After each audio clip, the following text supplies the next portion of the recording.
Hello, everyone, and welcome back to yet another episode of Litwin English Literature videos. I'm sure you're all doing fine, right? Yes. And don't forget to like, share, and subscribe to Lit. Today, we're going to continue with parts of speech. Okay? And I hope you've seen my earlier videos. നിങ്ങളെല്ലാവരും എൻ്റെ പഴയ videos കണ്ടു കാണുമെന്ന് ഞാൻ വിശ്വസിക്കുന്നു. ഇപ്പോൾ നമ്മൾ parts of speech തന്നെയായിട്ടാണ് continue ചെയ്യാൻ പോകുന്നത്. ഓക്കെ കുട്ടികൾ, ഇനി ഗ്രാമർ തന്നെയാണല്ലോ. അപ്പോൾ പാർട്സ് ഓഫ് സ്പീച്ച് എന്ന് പറഞ്ഞാൽ വളരെ ഇമ്പോർട്ടൻ്റ് ആണ്.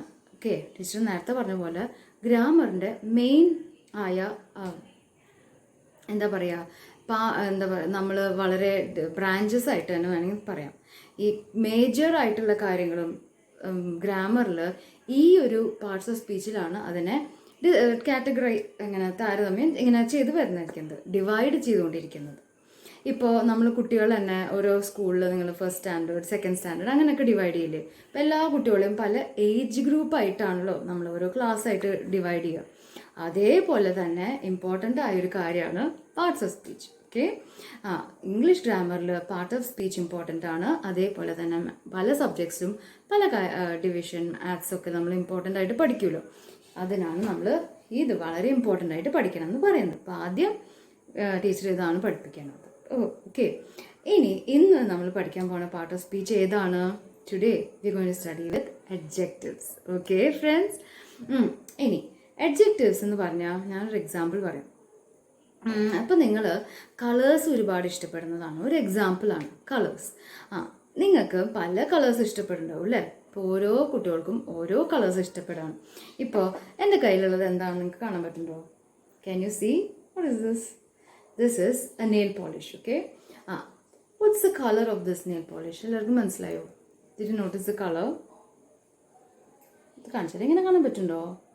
Okay, the color is red. Red, or you can say a maroon nail polish അല്ലേ? അപ്പം നെയിൽ പോളിഷസ് പല കളേഴ്സ് ഉണ്ട്. അപ്പോൾ റെഡ് ഉണ്ട്. അപ്പോൾ red is also an adjective. അപ്പോൾ നമ്മൾ എന്തിനെ കുറിച്ചാണോ, ഇപ്പോൾ നെയിൽ പോളിഷ് എന്ന് പറയുമ്പോൾ ഒരു പർട്ടിക്കുലർ ബ്രാൻഡോ എന്തെങ്കിലും ആവട്ടെ, അതൊരു കയ്യിലൊക്കെ ഇടുന്ന ഒരു കോസ്മെറ്റിക് ആണ്. മേക്കപ്പിനൊക്കെ എല്ലാ ലേഡീസും ഇടുന്നതാണ്. എല്ലാ ലേഡീസിനും ഇഷ്ടമുള്ളതാണ് മേക്കപ്പിൽ അല്ലേ? അതിൽ നെയിൽ പോളിഷ് ഉണ്ട്, പല കളേഴ്സാണ്. അപ്പോൾ ഈ കളേഴ്സും നമ്മൾ അതിനെ അഡ്ജക്റ്റീവ്സ് എന്ന് പറയും. എന്ത് കളർ നെയിൽ പോളിഷാണ്? നെയിൽ പോളിഷ് എന്ന് പറയുന്നത് ഒരു പെർട്ടിക്കുലർ ഐറ്റമാണ്, അല്ലെ ഒരു സാധനമാണ് അല്ലേ? ഇപ്പോൾ പെയിൻറ്റ് എന്നൊക്കെ പറയുന്ന പോലെ അങ്ങനെയാണ് നമ്മൾ നെയിൽ അടിക്കുന്ന പെയിൻറ്റ്. ഇപ്പോൾ വാർണിഷ് ആ പെയിൻ്റ് ഒന്നല്ല, ഇത് മേക്കപ്പിന് ഉപയോഗിക്കുന്ന പെയിൻറ്റാണ്. നെയിൽസൊക്കെ യൂസ് ചെയ്യുമ്പോൾ. അപ്പോൾ ഈ ഒരു കളറിനെ നമ്മൾ അതിനെ വിശേഷിപ്പിക്കുന്നതാണ് അല്ലേ? മലയാളത്തിൽ ഡിസ്ക്രൈബ് ചെയ്യുക. എല്ലാ കളേഴ്സിനെയും നമ്മൾ അതിനെ ഈ കളർ എന്താണോ അതിനെ നമ്മൾ അഡ്ജക്റ്റീവ് എന്ന് പറയും. So colours are also adjectives. Red, ഈ ഒരു ഇതിൽ എക്സാമ്പിൾ പറയുകയാണെങ്കിൽ റെഡ് ഇസ് എ കളർ. അത് ഡിസ്ക്രൈബ് ചെയ്യുന്നതാണ് അല്ലേ ഒരു നെയിൽ പോളിഷിനെ. അപ്പോഴാണ് നമ്മൾ ഇറ്റ് ഈസ് എൻ അഡ്ജക്റ്റീവ്. ഇനി ഇത് കണ്ടു കുട്ടികൾ, this can you see this pen? Yes, this is എന്താണിത്? This is a ball marker pen. Okay, now can you see notice the colour of this pen? Yes. What is it? It's blue. Blue, it's also a color. Blue is also an adjective. ഇനി പലതിനെയും നമ്മളിപ്പോൾ പഠിച്ചു. ഇപ്പോൾ ഒരു ആളുകളെ പോലും describe ചെയ്യുമ്പോൾ നമ്മൾ അവരെ പറയും അല്ലേ? ടോൾ ആയ ഒരാളാണ്. ഇപ്പോൾ ഷോർട്ട് ആയൊരു പൊക്കം കൂടുതലായ ഒരാൾക്കാരെ നമ്മൾ എന്താ പറയുക? ടോൾ. പൊക്കം കുറവുള്ളവരെ നമ്മൾ ഷോർട്ട്. അപ്പോൾ ഹൈറ്റ് ഉള്ളവരെ നമ്മൾ ടോൾ എന്ന് പറയും, ഹൈറ്റ് കുറവുള്ളവരെ നമ്മൾ ഷോർട്ട് എന്ന് പറയും. ഇപ്പോൾ ടോളും ഷോർട്ടും അഡ്ജക്റ്റീവ്സ് ആണ്. മനസ്സിലായോ? Very good. ഇപ്പോൾ ഒരു പാർട്ടി അല്ലെങ്കിൽ ഒരു ഫങ്ഷൻ ആണെന്ന് വിചാരിക്കും, വെഡിങ്. ഇപ്പോൾ മാരേജസിനൊക്കെ പോകുമ്പോൾ പലരും പല കളർഫുൾ ഡ്രസ്സൊക്കെ ഇട്ട് വരും അല്ലേ? ചിലർ നല്ല ഭംഗിയുള്ള ഡ്രസ്സൊക്കെ ഇട്ട് വരും, സാരിയൊക്കെ ഇട്ട് വരും. Oh, this sari looks beautiful, you look so pretty wearing this. ഇപ്പോൾ നമ്മളൊരാൾക്ക് ഒരു കോംപ്ലിമെൻറ്റ് കൊടുത്തു, അല്ലെങ്കിൽ ഒരു ലേഡിക്കോ ഒരു ആർക്കെങ്കിലും നല്ല ഭംഗിയുണ്ട് കേട്ടോ ഈ ഡ്രസ്സ് കണ്ടാൽ, this sari also looks very beautiful. അപ്പോൾ beautiful is also an adjective. Okay, looks very pretty എന്ന് പറഞ്ഞാൽ നല്ല ഭംഗിയുണ്ട് കാണാൻ അല്ലേ? പ്രിറ്റി ഇസ് ഓൾസോ അപ്പോൾ നിങ്ങൾക്ക് എന്താണ് മനസ്സിലായത്? ബ്യൂട്ടിഫുൾ, സുന്ദരി എന്ന് പറയില്ലേ? സാരി ഇട്ടിട്ട് നല്ല ഭംഗിയുണ്ട് കാണും. ആൻഡ് കല്യാണത്തിനോ വെരി ബ്യൂട്ടിഫുൾ, കുറേ ഓർണമെൻറ്റ്സ് ഒക്കെ ഇട്ട് very beautiful. And pretty is also an adjective. പിന്നെ ഒരു റൂം ഒക്കെ പറയാണ്, ഡിസ്ക്രൈബ് ചെയ്യണം, അല്ലെങ്കിൽ ഒരു ടേബിൾ അല്ലെങ്കിൽ ഫേർണിച്ചറിനെ നമ്മൾ പറയുമ്പോൾ പ്രത്യേകിച്ച് ആയാലും ശരി, ഹൗസ് ആയാലും ശരി, the house is beautiful or the house is large, the room looks spacious എന്ന് പറഞ്ഞ വേർഡും നമ്മൾ അഡ്ജക്റ്റീവായിട്ട് നമ്മൾ ഡിസ്ക്രൈബ് ചെയ്യും. Okay, spacious. പിന്നെ ഇപ്പോൾ മഴയൊന്നും പെയ്തില്ല എന്ന് വിചാരിക്കുമോ, നല്ലൊരു ഡേ ആണ്. ഇപ്പോൾ നമ്മൾ എന്താ എന്നെ പറയുക, it looks Sunny, the day looks Sunny, it is A bright day. നല്ലൊരു ഡേ ആണ് അല്ലേ, നല്ല വെയിലൊക്കെ ഉള്ളൊരു ഡേ. ഇപ്പോൾ മഴയുള്ള ദിവസമാണെങ്കിലോ രണ്ടും അഡ്ജക്റ്റീവ്സ് ആണ്. റെയിനി ഡേയും അഡ്ജക്റ്റീവാണ്, സണ്ണി ഡേയും അഡ്ജക്റ്റീവാണ്. ഓക്കെ, അപ്പോൾ മഴയുള്ളതും നമുക്ക് അഡ്ജക്റ്റീവായിട്ട് പറയാം, വെയിലുള്ള ഡേയും sunny day is also an adjective. ഈ അഡ്ജക്റ്റീവ്സ് എന്താണെന്ന് നിങ്ങൾക്ക് മനസ്സിലായി അല്ലേ? It is a describing word. എന്തിനേയും, ആളുകളെയും ദിവസങ്ങളെയും സ്ഥലങ്ങളെയും. ഇപ്പോൾ നിങ്ങൾ വേറൊരു രാജ്യത്തിൽ പോയി, ഇപ്പോൾ ട്രാവൽ ചെയ്യാൻ ഇഷ്ടമുള്ളവർക്കൊക്കെ വേറെ കൺട്രീസിലൊക്കെ പോകാൻ ഭയങ്കര ഒരു ഇൻട്രസ്റ്റ് ഉണ്ടാവും അല്ലേ? അങ്ങനെ പുറമേ ഉള്ള രാജ്യങ്ങളിൽ എന്ന് പറഞ്ഞാൽ നമ്മുടെ നാട് പോലെയല്ല. വിൻ്ററൊക്കെ ആയാൽ എങ്ങനെയാണ് കുട്ടികളെ, മഞ്ഞ് പെയ്യും അല്ലേ, സ്നോ ഒക്കെ നിങ്ങൾ എല്ലാവരും കണ്ടിട്ടുണ്ടോ? ഭയങ്കര തണുപ്പാണ്. ഡിസംബർ ടൈമിലൊക്കെ നല്ല തണുപ്പാണ് അല്ലേ? ഇപ്പോൾ നവംബറിലേ തുടങ്ങുന്നു പലരും പറഞ്ഞു കേട്ടിട്ടുണ്ട്. ഇപ്പോൾ നവംബറിലും ഭയങ്കര തണുപ്പാണ്. And it start snowing. അപ്പോൾ what is the colour of snow? Teacher കണ്ടിട്ടില്ല കേട്ടോ. ടീച്ചർ ഇവിടെ തന്നെയായിരുന്നു, ഇന്ത്യയിൽ തന്നെയായിരുന്നു.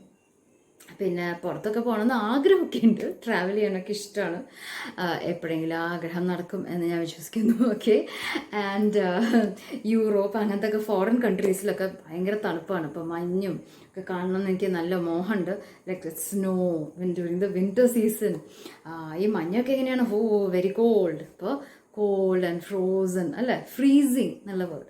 ഫ്രീസിങ് എന്നുള്ള വേർഡ് എങ്ങനെയാണ്? ടെമ്പറേച്ചറൊക്കെ നല്ലോണം കുറഞ്ഞ് നെഗറ്റീവ് ആയിട്ട് വരും, 0 സെൽഷ്യസിന് താഴെ. അപ്പം എന്താണ്, നമുക്ക് തണുത്ത് വിറച്ച് ശ്വാസം പോലും നമ്മൾ ബ്രീതിങ് വരെ ഫ്രോസൺ ആയിപ്പോകും.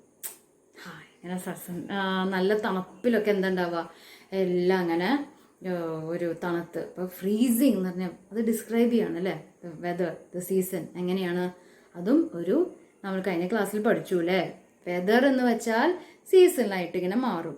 തണുപ്പാകുമ്പോൾ വിൻ്റർ. പിന്നെ ക്ലൈമറ്റ് എന്ന് പറഞ്ഞാൽ പൊതുവേ ഉള്ളൊരു കാലാവസ്ഥ. ഇപ്പം ചില രാജ്യങ്ങളിലൊക്കെ ഇപ്പോൾ ചൂടുള്ള ഡെസേർട്ടാണ്, അവിടെ എപ്പോഴും ചൂടായിരിക്കും. തണുപ്പും മഴയൊക്കെ വളരെ കുറവാട്ടോ അവിടെ. പിന്നെ എക്സ്ട്രീം വെതർ എന്ന് പറയും. തണുപ്പാകുമ്പോൾ വളരെ തണുപ്പും അങ്ങനെ ഒരു വിൻ്റർ ടൈമിലൊക്കെ സ്വെറ്ററൊക്കെ ഇട്ട് പോകേണ്ട ഒരു അവസ്ഥയാണ്. പക്ഷെ മഞ്ഞൊന്നും പെയ്യില്ല. അങ്ങനത്തെ കാലാവസ്ഥയുള്ള രാജ്യങ്ങളൊക്കെ ഉണ്ട്. പിന്നെ ഇവിടെ യൂറോപ്യൻ വെസ്റ്റേൺ കൺട്രീസൊക്കെ ഭയങ്കര ഫോറിൻ കൺട്രീസിലൊക്കെ മഞ്ഞൊക്കെ പെയ്യുമ്പോൾ സ്നോ ഒക്കെ അല്ലേ, വൈറ്റ് കളർ സ്നോ. അപ്പോഴാണ് the word freezing temperature. It is describing the climate or the weather of the country during the winter season, and that is when you use the adjective freezing. It's cold weather. How's the weather? എന്ന് പറഞ്ഞ ഫ്രണ്ട്സൊക്കെ നിങ്ങൾ വിളിക്കുമ്പോൾ നിങ്ങൾ പറയും it's very cold, it's freezing outside. പുറത്ത് പോയിട്ട് ദിവസങ്ങളായി. എന്താ കാര്യം? The adjective is freezing and it's snowing outside. പുറത്ത് മഞ്ഞ് പെയ്യാണ് അല്ലേ? മഞ്ഞെന്നൊക്കെ പറഞ്ഞാൽ മഴ പോലൊന്നും അല്ല കേട്ടോ കുട്ടികളെ. അയ്യോ, മഴയേക്കാൾ തണുപ്പാണ്. വൈറ്റ് കളർ സ്നോ ഇങ്ങനെ വീണുകൊണ്ടിരിക്കും. നല്ല രസമല്ലേ? എന്നിട്ട് എന്താ ഉണ്ടാവുക, കുട്ടികളൊക്കെ സ്നോ വീണ സമയത്ത് പുറത്തൊക്കെ പോയി സ്നോമാനൊക്കെ ഉണ്ടാക്കും. ഓരോ സ്റ്റാച്യൂസൊക്കെ ഉണ്ടാവും. സ്നോ ഉണ്ടാക്കാം, സ്നോ ഗേൾ ഉണ്ടാക്കാം. പിന്നെ അവരെ കൊണ്ട് ഓരോ ബ്രാഞ്ചസ് ഒക്കെ വെച്ച് അവരെ ക്രിയേറ്റിവിറ്റി അനുസരിച്ചിട്ട് ഓരോ സാധനങ്ങളൊക്കെ ഉണ്ടാക്കാം. മോഡലിംഗ് ഒക്കെ ചെയ്യാം with the snow. And snow ball ഇട്ടൊക്കെ അങ്ങോട്ട് കളിക്കണം ഞാൻ കണ്ടിട്ടുണ്ട് ടി വിയിലൊക്കെ. Okay, and there are different kinds of ഈ നേരത്തെ പറഞ്ഞ പോലെ ഇപ്പോൾ ഫ്രീസിങ്, സ്നോയിങ് ഔട്ട്സൈഡ്, അതൊക്കെ എന്താണ്? Those are adjectives. Cold weather, hot weather. ചൂടാകുമ്പോൾ ഹോട്ട്. അയ്യോ, നേരെ ഓപ്പോസിറ്റാണ്. എക്സ്ട്രീംലി ചൂട്, ഹോട്ട്. ഇപ്പോഴത്തൊക്കെ നമ്മുടെ നാട്ടിലുള്ള ക്ലൈമറ്റ് പോലെ കേട്ടോ. അയ്യോ, ഭയങ്കര ചൂട്, സഹിക്കാൻ പറ്റാത്ത ചൂട് അല്ലേ? പുറത്ത് പോയാലോ അയ്യോ, സ്വെറ്റിങ് ഔട്ട്സൈഡ്. സ്വെറ്റ് ചെയ്ത് നമ്മൾ അങ്ങോട്ട് വയ്യാണ്ടോ. സ്വെൽട്ടറിങ് ഔട്ട്സൈഡ്, അങ്ങനെ ഒരു വേർഡ് ഉണ്ട് കേട്ടോ. It is sweltering outside and scorching weather. അപ്പോഴാണ് സണ്ണിങ്ങനെ ആവിയിലൊരു ഇങ്ങനെ തിളങ്ങി ഇങ്ങനെ നിൽക്കും അല്ലേ, ചൂടായിട്ട് നമ്മളോട് എന്തൊക്കെ ഒരു ദേഷ്യം പോലെ. അങ്ങനെയാണ് ഇപ്പോഴത്തെ വെതർ. അപ്പോൾ നിങ്ങൾക്ക് അങ്ങനെയൊക്കെ ഒരു പണിഷ്മെൻറ്റ് തരാൻ വേണ്ടിയിട്ടാണ്. അപ്പോൾ നല്ല കുട്ടികളായിട്ടൊക്കെ ഇരുന്നോളൂട്ടോ കുട്ടികളെ. അപ്പോൾ നമ്മൾ ചൂടൊക്കെ കുറയും. കുറുമ്പ് കാണിച്ചാൽ അധികം കുറുമ്പൊന്നും കാണിക്കണ്ട കേട്ടോ. പ്രത്യേകിച്ച് ഈ വെക്കേഷനൊക്കെ സമയത്ത് അമ്മമാരെയും അച്ഛന്മാരെയും തല്ല് മേടിക്കാണ്ട് നോക്കിക്കോ. അതും ഒരു അഡ്ജക്റ്റീവാണ്. അപ്പോൾ മനസ്സിലായോ? ഇനി പല കൈൻഡ്സ് ഓഫ് അഡ്ജക്റ്റീവ്സ് ഉണ്ട്. എന്താണ് ആ കൈൻഡ്സ് ഓഫ് അഡ്ജക്റ്റീവ്സ്? കുറേ അഡ്ജക്റ്റീവ്സ് എന്താണെന്ന് വെച്ചാൽ ആദ്യത്തെ അഡ്ജക്റ്റീവാണ് അഡ്ജക്റ്റീവ് ഓഫ് ക്വാളിറ്റി. എന്താണ് ഈ അഡ്ജക്റ്റീവ് ഓഫ് ക്വാളിറ്റി? ക്വാളിറ്റി എന്ന് വെച്ചാൽ നമുക്കൊരു ഇപ്പോൾ എന്തെങ്കിലും ഒരു വസ്തു നമ്മൾ മേടിക്കാമെന്ന് വിചാരിക്കുക, അല്ലെങ്കിൽ ഒരു സാധനം നമ്മൾ കണ്ടു, നമുക്ക് ഇഷ്ടപ്പെട്ടു, അതിനൊരു നല്ലൊരു നിലവാരം എന്ന് പറയില്ലേ. നല്ല നിലവാരമുള്ള സാധനങ്ങളുണ്ടാവും, അത്ര നല്ല ചീപ്പായ സാധനങ്ങളുണ്ടാവും. ഇപ്പം എല്ലാവർക്കും ഇഷ്ടം എന്താണ്? ഗുഡ് ക്വാളിറ്റി സാധനങ്ങളൊക്കെ മേടിക്കുക. ഇപ്പോൾ എന്തായാലും, ഇപ്പോൾ ഡ്രസ്സായാലും ഫേർണിച്ചറിൻ്റെ എന്തെങ്കിലും, ഇപ്പോൾ ബുക്സ് ആയാലും, whatever that you wish to buy in your home or any decor, whatever you like to buy, it will be of high quality എന്ന് വേണം നമുക്ക് മോഹം ഉണ്ടാവും അല്ലേ. യൂടെൻസിൽസ് ആയാലും ശരി, ഫ്രൂട്ട്സ് ആൻഡ് ഈവൻ വെജിറ്റബിൾസ്. കേട് വന്ന ഫ്രൂട്ട്സ് ആരെങ്കിലും മേടിക്കുമോ?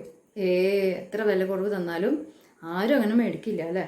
അപ്പോൾ വാട്ട്, അപ്പോൾ ഒരു ക്വസ്റ്റ്യൻ നമുക്ക് ചോദിക്കാം, what kind of A quality is it? What kind of A thing is it? The quality. So it's also A describing word. ഇപ്പോൾ ഒരാളെക്കുറിച്ച്, ഈവൻ ഹ്യൂമൻ ബീങ്സ്, ആളുകളെയും നമുക്ക് അതിനൊരു ക്വാളിറ്റി വെക്കാം. അപ്പോൾ നിങ്ങളുടെ ക്ലാസ്സിൽ തന്നെ നോക്കുകയാണെങ്കിൽ പല ടൈപ്സ് ഓഫ് കുട്ടികളുണ്ട് അല്ലേ. നല്ല നോട്ടിയായ കുട്ടികളുണ്ട്. അപ്പോൾ അവരെന്താ പറയുക? കുറുമ്പുള്ള കുട്ടികൾ, നല്ല ബുദ്ധിയുള്ള കുട്ടികളുണ്ടാവും. അപ്പോൾ അങ്ങനത്തെ കുട്ടികൾ എന്താ നമ്മൾ പറയാന്ന് പറയാം? ബ്രില്യൻറ്റ്, ക്ലെവർ, ഇൻ്റലിജൻറ്റ്, എന്നും നല്ല മാർക്കൊക്കെ മേടിച്ച് നന്നായി പഠിച്ച് നല്ല കുട്ടികളെ, നീറ്റായിട്ട് സ്മാർട്ടായ കുട്ടികൾ അല്ലേ. ആരോടും വഴക്കൊന്നും കൂടില്ല, നല്ല സ്വഭാവം, എല്ലാ ടീച്ചേഴ്സിനോടും നല്ല റെസ്പെക്റ്റൊക്കെ ഉള്ള കുട്ടികളോടൊക്കെ നല്ല രീതിയിലൊക്കെ സ്നേഹത്തിലൊക്കെ പെരുമാറുന്ന കുട്ടികളൊക്കെ ഉണ്ട് അല്ലേ. അവരൊക്കെ എല്ലാവർക്കും നല്ല ഇഷ്ടമാണ് അല്ലേ. അങ്ങനത്തെ ഒക്കെ കുട്ടികളൊക്കെ എന്താ പറയുക, അവരുടെ സ്വഭാവത്തിന് അവർ വിശേഷിപ്പിക്കുകയാണ്. That is known as the quality. Now what kind of a word is that എന്ന് മനസ്സിലായോ? He is a clever boy, അവൻ നല്ല മിടുക്കനായ കുട്ടിയാണ്. She is a polite girl, she is a beautiful student, she is studies very well, she is studious എന്ന് വെച്ചാൽ നന്നായി പഠിക്കണ ഒരു കുട്ടി. എല്ലാ വർഷവും എല്ലാ സബ്ജക്ട്സിലും നല്ല എ ഗ്രേഡ് മേടിക്കും. അപ്പം അങ്ങനത്തെ കുട്ടികളൊക്കെ എല്ലാവർക്കും ഇഷ്ടമാണ്. നിങ്ങളുടെ സ്കൂൾസിൽ അങ്ങനെ കുട്ടികളുണ്ടോ ക്ലാസ്സിലൊക്കെ? ഓ യെസ്, അങ്ങനെ കുട്ടികളൊക്കെ ഉണ്ടെങ്കിൽ അപ്പം നമുക്ക് ഓർക്കാം, that is an adjective of quality. Okay, അപ്പോൾ അങ്ങനത്തെ കുട്ടികൾക്കും ഷെയർ ചെയ്യാൻ മറക്കരുത്. എല്ലാവരും നന്നായി പഠിക്കുക. And do like, share and subscribe to little. എല്ലാ ടീച്ചേഴ്സിനും അങ്ങനത്തെ കുട്ടികളെ വളരെ ഇഷ്ടമാണ്. ഓക്കെ, ഇനി വേറൊരു അഡ്ജക്റ്റീവ് എന്താണ് കുട്ടികളെ? That is known as the adjective of quantity. Quantity എന്ന് വെച്ചാൽ നമ്മൾ ആസ് ദ നെയിം പറയുന്ന പോലെ തന്നെ സജസ്റ്റ് ചെയ്യുന്ന പോലെ. മനസ്സിലായോ നിങ്ങൾക്ക്? എന്താണ് അഡ്ജക്റ്റീവ് ഓഫ് ക്വാണ്ടിറ്റി? അതിൻ്റെ എണ്ണം. എന്തെങ്കിലും ഒരു വസ്തു, അതിൽ ഏതെങ്കിലും ഒരു സാധനം നമ്മൾ മേടിക്കണം പോലെ. ഇപ്പോൾ ഷോപ്പിലൊക്കെ പോയി നമ്മൾ ഒരു അളവിനൊക്കെ എല്ലാവരും ഫ്രൂട്ട്സ് മേടിക്കും, എന്തെങ്കിലും കഴിക്കാനൊക്കെ മേടിക്കും അല്ലേ. അങ്ങനത്തെ വെജിറ്റബിൾ മാർക്കറ്റോ ഫ്രൂട്ട്സിന് അങ്ങനെ പോകുമ്പോൾ ഒരു അളക്കുന്ന ആ ഒരു മെഷർമെൻറ്റിനെയാണ് നമ്മൾ ക്വാണ്ടിറ്റി എന്ന് പറയുന്നത്. ക്വാളിറ്റി പോലെ തന്നെയാണ് ക്വാണ്ടിറ്റി, ചെറിയൊരു വ്യത്യാസമാണ്. ഇപ്പോൾ little, less, some, few. Okay, these are adjectives of quantity. Enough, that is also an adjective of quantity. Frequently is also an quantity. Examples are, for example പറയും, I bought some vegetables yesterday from the market.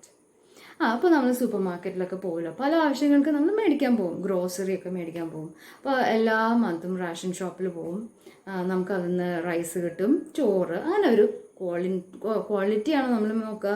Quality ആണെങ്കിൽ നമ്മൾ നല്ല quality ആണ് rice മേടിക്കുന്നത്. അപ്പോൾ അതിനൊരു അളക്കും നമ്മൾ അല്ലേ. ഒരു ഷോപ്പിലൊക്കെ പോയി അവർ മെഷർ ചെയ്യുന്നത് കണ്ടിട്ടില്ലേ കുട്ടികളെ?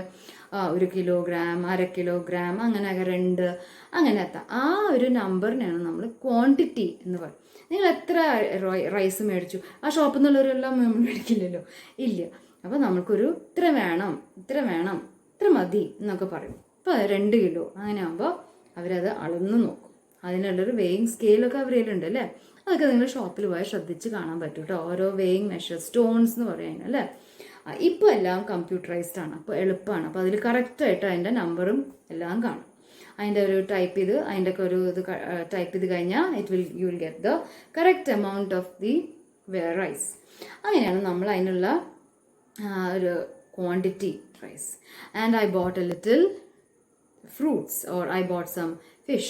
I went to the market to buy some fruits and vegetables. Okay, അപ്പോൾ അതൊരു some, a few. She has a few friends.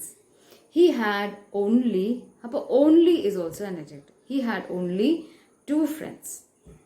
അങ്ങനെ അളക്കുന്ന ഒരു measurement is known as adjective of quality. ഇപ്പോൾ നിങ്ങൾക്ക് എല്ലാവർക്കും ക്വാണ്ടിറ്റി നിങ്ങൾക്ക് മനസ്സിലായിട്ടുണ്ടാവും എന്ന് വിശ്വസിക്കുന്നു. ഓക്കെ, ഇനി നെക്സ്റ്റ് അഡ്ജക്റ്റീവ് ആണ്.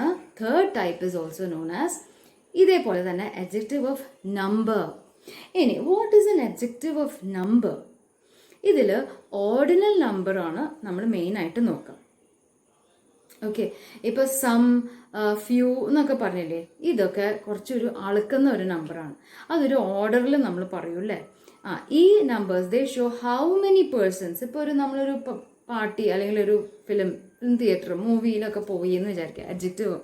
അപ്പോൾ അവിടെ കുറച്ച് ആളുകളെ നമ്മൾക്ക് എണ്ണാൻ പറ്റുമെന്ന് വിചാരിക്കും. എണ്ണാൻ പറ്റാത്ത രീതിയിലുള്ള ആളുകളുണ്ടാവും. ആൻഡ് ഇൻന്യൂമറബിൾ എന്ന് പറയും. കൗണ്ട്ലെസ് ആയ ഇഷ്ടം പോലെ ആളുകൾ വന്നിട്ടുണ്ട് അവിടെ. അപ്പോഴും നമ്മളൊരു നമ്പറാണ് പറയുക അല്ലേ. അതിനെയൊക്കെയാണ് നമ്മൾ അഡ്ജക്റ്റീവ് ഓഫ് നമ്പർ എന്ന് പറയും. 1 or 2. ഇപ്പോൾ I went to the market. I bought 2 എന്താ പറയുക, നിങ്ങളുടെ ഇഷ്ടപ്പെട്ട ഫേവററ്റ് ഫ്രൂട്ട്സോ 2 kilos, അങ്ങനെ 1 kilo ബനാന. അങ്ങനെയൊക്കെയാണ് നമ്മൾ അഡ്ജക്റ്റീവ് ഓഫ് നമ്പർ എന്നും പറയും. Okay, now I will continue more videos in my next class. And in case you're watching my video for the first time, don't forget to like, share and subscribe to it. Take care.